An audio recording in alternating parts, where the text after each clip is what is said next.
बिस्मिल्लाहिर्रहमानिर्रहीम। अस्सलामु अलैकुम। हमारे चैनल कहानी हब ऑफिशियल में खुशामदीद। नाजरीन, मैं आज आपके लिए इंतहाई खौफनाक और दिलचस्प कहानी लेकर आई हूँ, लेकिन कहानी शुरू करने से पहले आपसे गुजारिश है कि अगर आपने हमारा चैनल सब्सक्राइब नहीं किया तो आप हमारे इस चैनल को सब्सक्राइब कर लीजिए और बेल आइकन को भी प्रेस कर लें ताकि हर नई आने वाली वीडियो बआसानी आप तक पहुँच सके। क्राउस के शिकार को खत्म होने में अभी 2-4 दिन बाकी रह गए थे। मैं अपनी बंदूक लिए सारा दिन शिकार की तलाश में फिरता रहा, मगर कोई खास कामयाबी ना हुई। मशरक से आंधी आने का इम्कान था। दिसंबर का महीना और मकामे इंग्लिस्तान के इंतहाई शुमाल में वो वसी इलाका था जो बिल्कुल उजाड़ और बंजर है। सफेद सफेद परों की मानिंद बर्फ के नरम गाले गिरने लगे थे जो बबूल जैसी हिदर की झाड़ियों में फूलों की तरह अटकते जा रहे थे। ये बर्फबारी किसी शदीद तूफान की आमद का ऐलान थी। धुंध ने शाम से पहले ही मलगजा धुंधलिका चारों तरफ फैला दिया था और इस धुंध में घर का रास्ता भूल गया। वो समा, वो माहौल और यको तन्हा राहगुम करदा इंसान, तसव्वुर कीजिए मेरी क्या हालत होगी। एक इस्तराब और परेशानी के आलम में आंखों के सामने हाथ का छज्जा सा बनाए राहें तलाश करने की कोशिश और बढ़ती हुई तारीकी में आगे ही आगे चला जा रहा था। ओदे रंग के कलर जमीन पे छोटे छोटे टीले की तरह उभरे हुए थे, जिनका सिलसिला तकरीबन 10-12 मील तक चला गया था। न कहीं धुएं की रमक, न कहीं खेती बाड़ी का निशान, न आदमजात, हर तरफ हू का अलम और सुनसान बयाबान। बार बार इर्द गिर्द देखता कि कहीं कोई पनाह लेने की जगह नजर आए, मगर तौबा कीजिए इसका गुमान भी अबस था। मैं सुबह नाश्ता करते ही घर से निकल खड़ा हुआ और अब तक एक दाना भी मुंह में नहीं पड़ा था। भूख, प्यास, थकान और घबराहट ने मुझे बिल्कुल निढाल कर दिया था, मगर ज़ेफ़ो नकाहत के बावजूद मैं बंदूक कंधे पे रखे बोझिल कदमों से आगे ही आगे बढ़ रहा था। शायद कुदरत को मेरी कुव्वते बर्दाश्त और सब्र का इम्तिहान मंजूर था कि मौसम की शिद्दत में इजाफा करने के लिए हौसला शिकन तेजी से बर्फबारी होने लगी। सर्दी नाकाबिले बर्दाश्त हो गई और रात सर पे आ गई। मेरी बेबसी का ये आलम था कि तारीके आसमान की तरह मुस्तकबिल भी स्याह मालूम होने लगा था। कहीं उम्मीद की कोई किरण दिखाई ना देती थी। मुझे पक्का यकीन हो गया कि मैं सहराए मौत में आ गया हूँ, अब बस निकलना भी मुमकिन नहीं। उस रूह फरसा ख्याल के साथ ही मेरी आंखों के सामने अपनी बीवी की मासूम सूरत आई। दिल और भी बोझिल हुआ। वो बड़ी भोली भाली थी, क्योंकि फकत 4 महीने तो अभी हमारी शादी को हुए थे। हमारे सीने अरमानों से भरे थे और इतनी जल्दी दायमी क़यामत से कम न थी। सुबह जब मैं घर से निकला तो उसने बड़े मोहब्बत बड़े अंदाज में मुझसे जल्दी लौट आने का तकाजा किया था और मैंने उसे पक्का यकीन दिलाया था कि रात होने से पहले घर पहुंच जाऊंगा। मैं सोचने लगा उस बेचारी का क्या हाल हो रहा होगा, उसके दिल में कैसे कैसे वसवसे पैदा हो रहे होंगे। वो इस रिंगती हुई रात में न जाने कब तक खड़ी मेरी राह तकती रहेगी।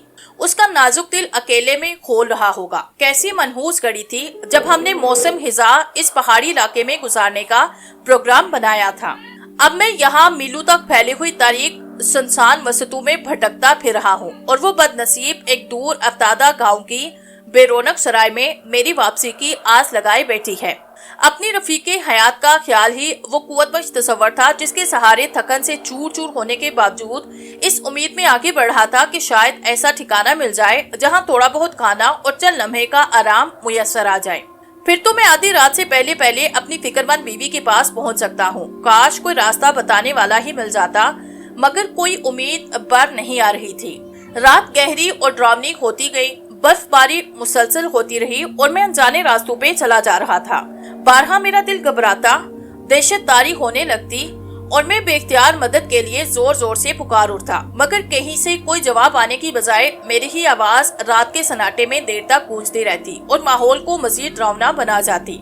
आखिर ये तकलीफ और अजियतनाक एहसास पैदा होने लगा कि इस भयानक काली रात में चलते चलते मैं मौत की तारीक वादी में उतर जाऊंगा। मुझे इन रागुम करदा मुसाफिरों की अलमनाक दास्तानें याद आई जो उसी तरह बर्फबारी में जाए बना न पाके बर्फ पर गिरे और मौत ने उन्हें अपनी आगोश में छुपा लिया।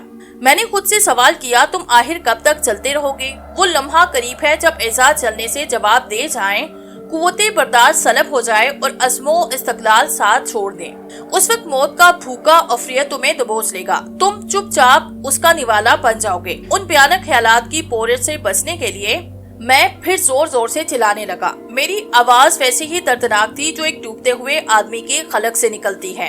एक लंबी खांक लगा के मैं गौर से सुनने लगा कि किसी तरफ से कोई जवाब आता है या नहीं, और मेरा दिल धड़क उठा जब मुझे ऐसा महसूस हुआ जैसे कहीं दूर, बहुत दूर से किसी ने मेरी पुकार का जवाब दिया है।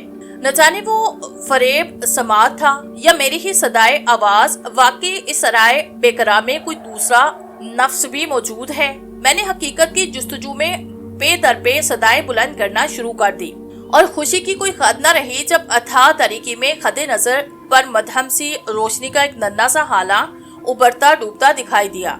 मैं अपनी पूरी कुव्वत से उस रोशनी की तरफ दौड़ा जो धीरे धीरे करीबतर और रोशनतर होती चली गई, हत्ता कि मैं एक बूढ़े आदमी के सामने जाके खड़ा हुआ जिसके हाथ में लालटेन थी। सबसे पहला फिक्रा जो बेख्तियार मेरे मुंह से निकला वो ये था, शुक्र है खुदा का।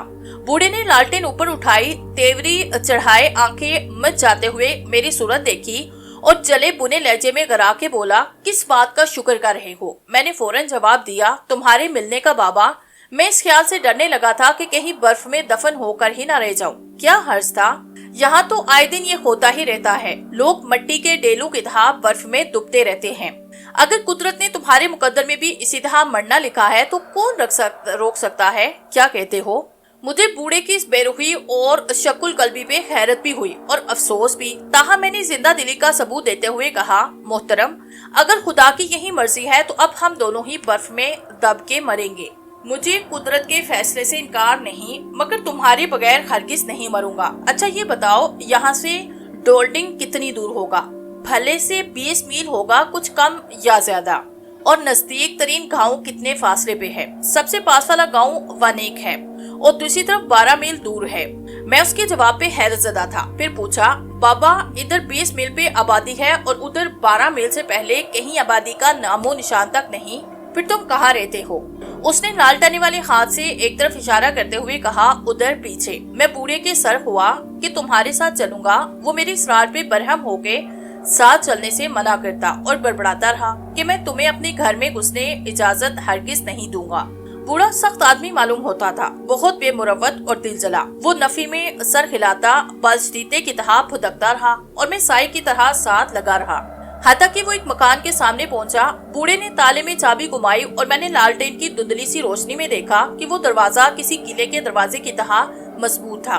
चौबी दरवाजे पे आखनी में तरतीब से जुड़ी हुई थी। जैसे ही दरवाजा खुला, मैं बूढ़े को धकेल के इससे पहले अंदर दाखिल हुआ। मैंने खुद को एक वसी हॉल में पाया जिसकी छत शिकस्ता होके झुकाई थी। वो बड़ा कमरा हैरत अंगेज हद तक खस्ता और गंदा था और रिहायशी इस्तेमाल से ज्यादा गोदाम दिखाई देता था। एक कोने में छत तक अनाज का ढेर लगा था, दूसरी तरफ ऊपर तले आटे की बोरियां थी। इधर उधर ज़राती आलात, लकड़ी के डोल, टूटे फूटे औजार और दीगर काठ कबाड़ बड़ा पड़ा था। कड़ियों से सूखे गोश्त के बहुत बड़े बड़े टकरे कितार दर कितार टंगे थे। ऐन वस्त में कोई अजीब सी चीज एक मैल खुर्दा फटी पुरानी चादर में लिपटी रखी थी।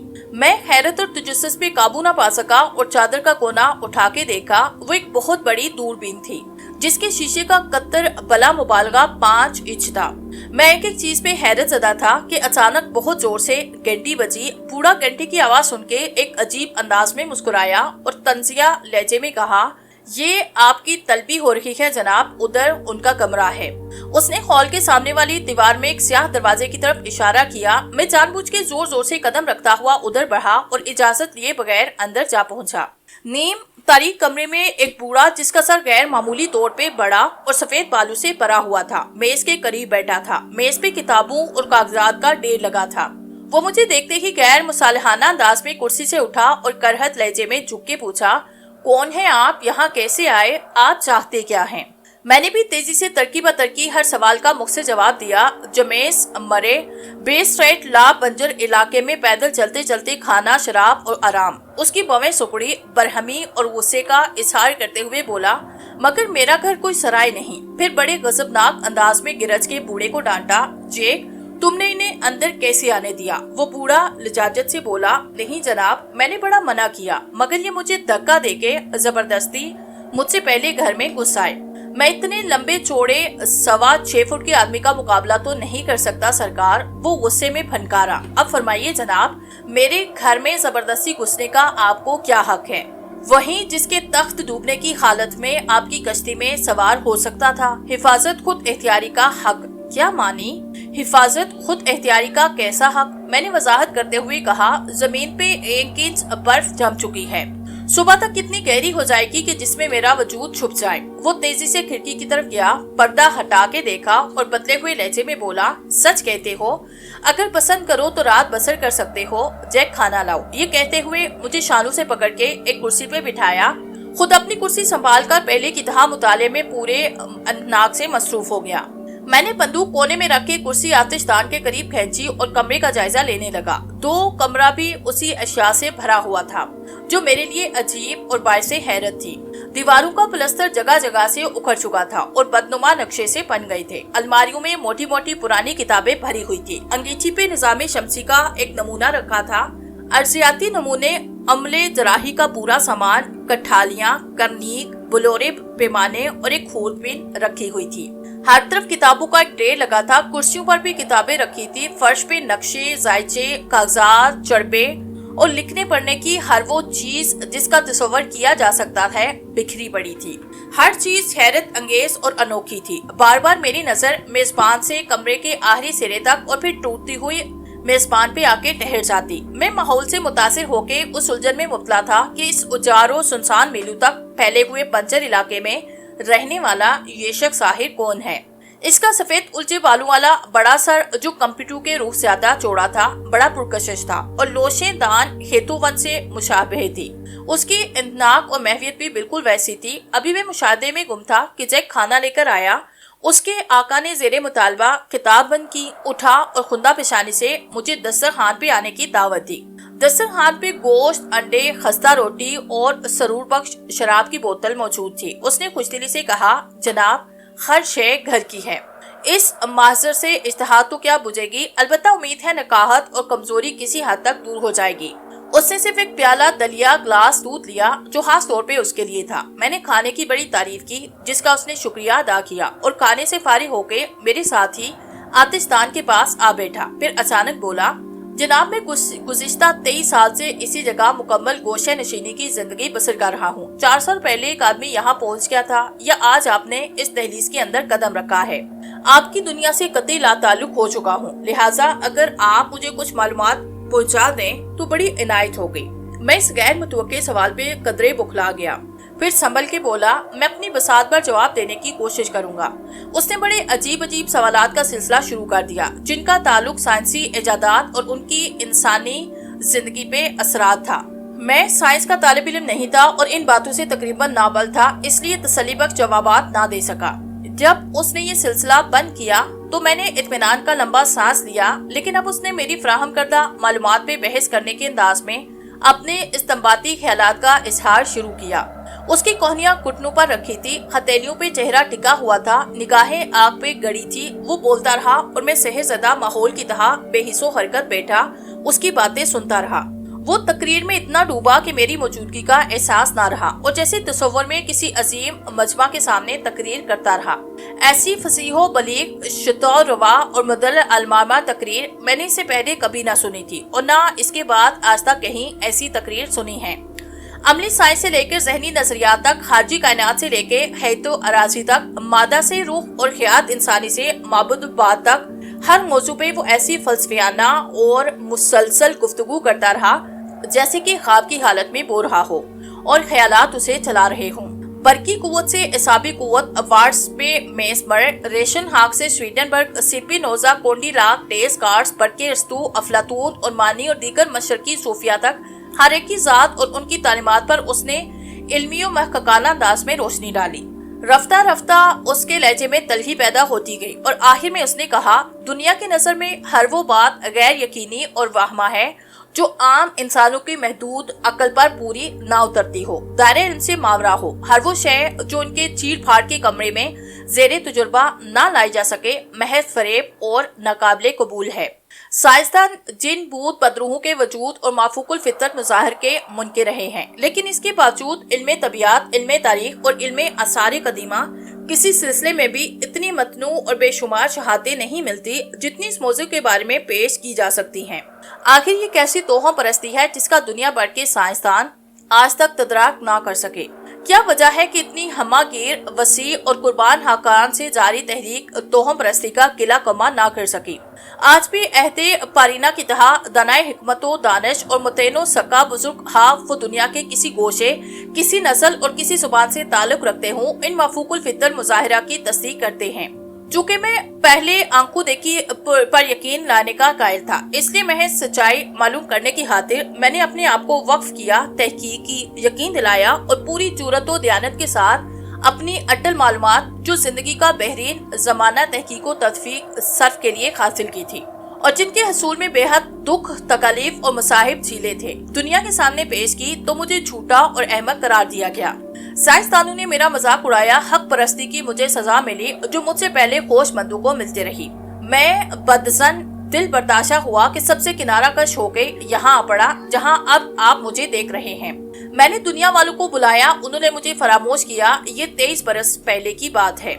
ये कह के वो ऐसे उठा जैसे गुफ्तगू खत्म कर चुका हो और घूमता हुआ खिड़की के सामने जा खड़ा हुआ। पर्दा हटा के बाहर देखा और कहा, बर्फबारी थम चुकी है, और लौट के आतिशदान के करीब आया। मैं जिंदगी में इतना हैरत ज़दा कभी ना हुआ था जितना कि उसकी गुफ्तगू सुन के हुआ था। मैं जैसे ख्वाब से चौंक पड़ा, मेरे मुंह से निकला, रुक गई और अपने पाँव पे निगाहें जमाए सोचने लगा कि क्या कोई तकदीर ऐसी हो सकती है कि मैं ये 20 मील का फासला तय करके सुबह होने से पहले घर पहुंच जाऊं। बेख्तियार एक आग के साथ ये अल्फाज मेरी जुबान पे आए, काश मैं 20 मील पैदल चल सकता। मेरे मेजबान ने मेरे अल्फाज दोहराए, 20 मील पैदल चल सकता? आखिर इतनी फिक्र किस बात की है? अपनी बीवी की। मैंने बेताबी के साथ कहा, जो डोलन की एक सराय में तन्हा मेरे लिए बेकरार और परेशान रही होगी।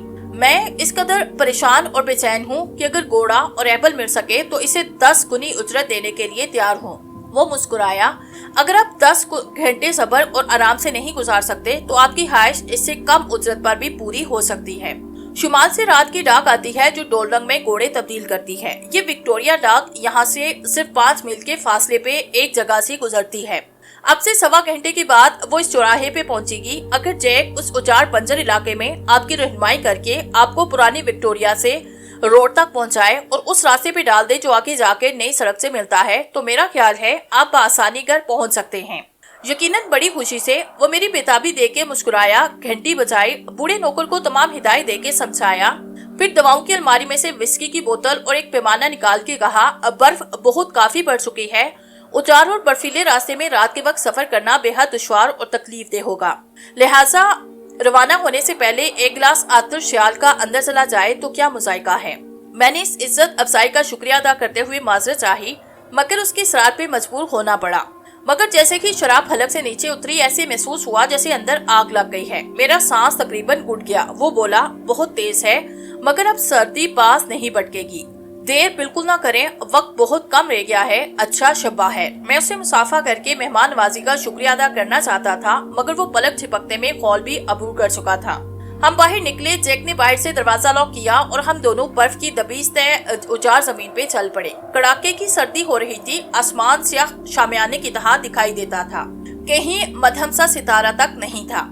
हमारे कदमों की चाप के सिवा कोई आवाज सुनाई ना देती। गहरा सन्नाटा बहुत डरावना और भयानक मालूम होता था। मेरा बातें करने को दिल जा रहा था, मगर जैक बेजारी के साथ अंदर घुसता चुपचाप जा रहा था। दरअसल वो मेरे साथ आने पे खुशी से रजामंद ना हुआ था। मैंने अपने जहन को मसरूफ रखने के लिए बड़ी बड़ी रकमों पे सूद दर सूद के सवाल हल करना शुरू किए। कभी इस बूढ़े की तकरीर के फिक्रे याद करके हैरान होता, कभी कोई गीत गुनगुनाते लगता। एक जगह पहुंच के जैक अचानक रुका और बोला, इधर आप सड़क है, पत्थर की दीवार दाएं हाथ रखकर चलते चलते जाना सीधे। इस चौराहे का फासला कितना है? यही कुछ 3 मील के लगभग। मैंने बटवा निकाला तो वो खुलकर बोला, पैदल चलने में कोई वक्त ना होगा, काफी अच्छी सड़क है, अलबत्ता ढलवान बहुत ज्यादा है और शुमाल की तरफ इतनी है कि मोटर गाड़ी वगैरह नहीं गुजर सकती। चौक में खंबे पर सिमटों के इशारे हैं, जहाँ ये खंबा है वहाँ दीवार टूटी हुई है, उसका ध्यान रखना, ये जगह खतरनाक है। जब से वो हादसा हुआ था उसकी आज तक मुरम्मत ना हुई। मैंने चौंक के पूछा, कौन सा हादसा? उफ, रात की डाक ले जाने वाली विक्टोरिया इसी जगह दीवार से टकरा के नीचे खड्ड में जा गिरी। 500 फुट से ज्यादा गहराई है। सारे मुल्क में इतनी खराब कोई सड़क नहीं जितनी ये है। ये दीवार खंबे के पास टूटी हुई है ना? मैंने उसका ख्याल रखा। अच्छा, खुदा हाफिज। शब्बा है जनाब, और शुक्रिया भी। जैक ने निस्फ क्राउन जेब में डाला। سلام کو خفیف سا اشارہ کیا اور الٹے پاؤں لوٹ گیا۔ جب تک لالٹین کی مدھم روشنی دھندلی ہوتے ہوتے نظروں سے اوجھل نہ ہو گئی، میں اسے جاتے ہوئے دیکھتا رہا۔ اس کے بعد اکیلا پرانی وکٹوریا روڈ پہ جلدی جلدی چل دیا، مگر جلدی تنہائی کا خیال شدت سے ابھر کر مجھے ڈرانے لگا۔ میں اس روز پہ قابو پانے کی انتہائی کوشش کرتے ہوئے تیز تیز چلنے لگا۔ اب رات کافی بیت چکی تھی، سردی اتنی بڑھ گئی کہ تیز چلنے کے باوجود میرا سارا جسم سردی سے سن ہو رہا تھا، پاؤں بالکل شل تھے۔ سانس اندرونی خوف کے باعث ایسے پور رہا تھا جیسے میں سڑک کی بجائے کسی بہت بلند پہاڑ کی سب سے اونچی چوٹی کی طرف قدم با قدم چڑھ رہا ہوں۔ جلدی میں کانپنے لگا اور ایک جگہ رک کے پتھر کی دیوار کا سہارا لینے پہ مجبور ہوا۔ دیوار سے ٹیک لگاتے ہی اتفاقاً میری نگاہ پیچھے کی طرف اٹھی اور دور، بہت دور روشنی کی کرن جگنوں کی طرح چمکتی دیکھ کے سارے جسم میں خوشی کی لہر دوڑ گئی۔ پہلا خیال جو آیا وہ یہ تھا کہ شاید جیک نئی سڑک تک میرا ساتھ دینے کے لیے لوٹ آیا ہے۔ میں ٹکٹکی باندھے اس روشن نقطے کو دیکھ رہا تھا جو گہری تاریکی میں تیزی سے قریب اور روشن تر ہوتا جا رہا تھا۔ تھوڑی دیر کے بعد اس روشنی کے بالکل متوازی ایک اور روشنی نمودار ہوئی اور یہ دونوں زرد ستارے سے یکساں رفتار سے میری طرف آنے لگے۔ اب میں نے بآسانی اندازہ لگایا کہ یہ وکٹوریا آ رہی ہے اور یہ دونوں اسی کی بتیاں ہیں، لیکن حیرت اس بات پہ ہوئی کہ ایسی خطرناک سڑک پہ جس کے متعلق ہر ایک کو علم ہے کہ وہ ٹریفک کے ناقابل ہے اور ایک زبردست حادثے کو جنم دے چکی ہے، کون انسان ہے جو اتنی دیر سے اپنی گاڑی دورائے لا رہا ہے؟ میرے دیکھتے ہی دیکھتے لیمپو کی روشنی اتنی قریب آئی کہ ان کی دھندلی لائٹ میں گاڑی کا ڈھانچہ واضح ہو کے صاف دکھائی دینے لگا۔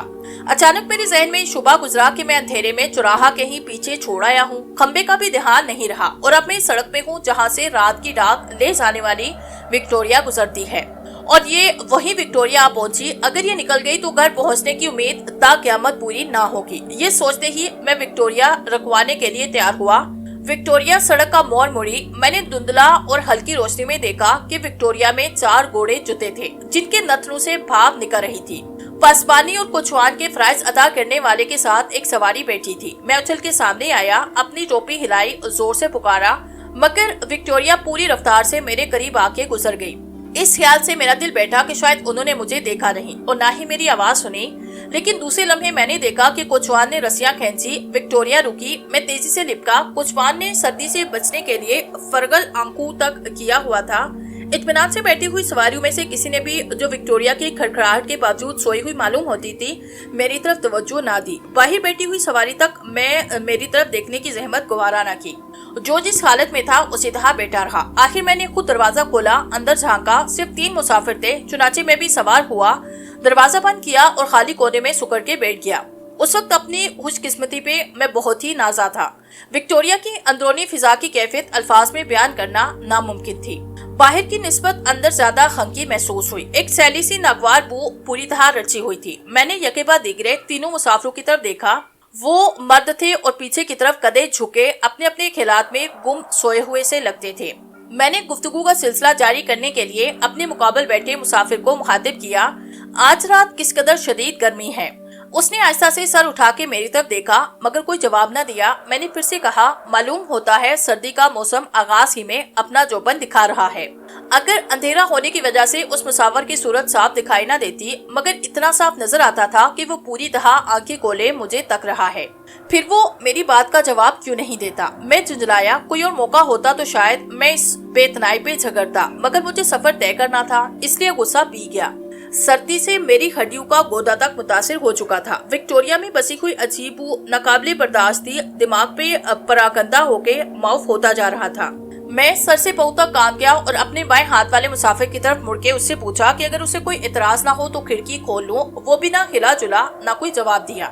میں نے قدرے بلند آواز میں اپنا سوال دہرایا مگر پھر جواب ندارت۔ میرے صبر کا پیمانہ لبریز ہو چکا تھا، چنانچہ جلا کے کھڑکی کا کھٹکا گرایا، لیکن کھٹکا گرنے کے ساتھ ہی چمڑے کی پیٹی ٹوٹ کر میرے ہاتھ میں آئی۔ میں نے دیکھا کہ شیشے پہ پھپھوندی کی تہ جمی ہوئی تھی۔ یہ اس بات کی علامت تھی کہ برسوں سے وکٹوریا کی صفائی نہیں ہوئی۔ میرے جسم میں جرجری پیدا ہوئی اور میں چوکنے ہو کے ایک ایک چیز کا بغور معائنہ کرنے لگا۔ میں نے اندازہ کیا کہ وکٹوریا کی شکستی و کہنگی آخری حد تک پہنچ چکی ہے۔ اس کا ہر حصہ نہ صرف ناقابل مرمت بلکہ بھربھرا ہو چکا ہے۔ دریچے کی جھڑیاں ہاتھ لگتے ہی ایسے بکھری جیسے ریت کی بنی ہوئی ہیں۔ چمڑے کے بند گل سڑ کر جگہ جگہ تر چکے ہیں۔ फर्श पाँव का दबाव पड़ते ही ऐसे चिड़चिड़ाता जैसे टूट रहा हो। अलगर सारा ढांचा हबाब की मानद बोदा हो चुका था। ऐसे लगता था जैसे ये विक्टोरिया बरस तक किसी गांव के कच्चे मकान में बन रही हो और अभी अभी निकाल के सड़क पे लाई गई हो ताकि एक वो आखिरी चक्कर और लगा ले। अब मैं तीसरे मुसाफिर की तरफ पलटा और डरते डरते उसे मुखातिब होके कहा, इस विक्टोरिया की हालत तो काबिले रहम है। मेरा ख्याल है डाक ले जाने वाली असल विक्टोरिया आजकल जेरे मुरम्मत है। उसने आहिस्ता से सर को उठाया, मेरी तरफ देखा मगर चुप रहा। मैं ताजगी उसकी वो नजर भूल सकूंगा जो उसने मुझ पे डाली थी। उससे नजरें मिलते ही मेरा खून खुश्क हुआ। ऐसी सर कपकपी मुझ पे तारी हुई जैसे दिल बर्फ की डोली बन गया हो। अब इतने साल गुजरने के बावजूद भी उसका तस्वर करते हुए मेरे हाथ पैर ठंडे होने लगते हैं।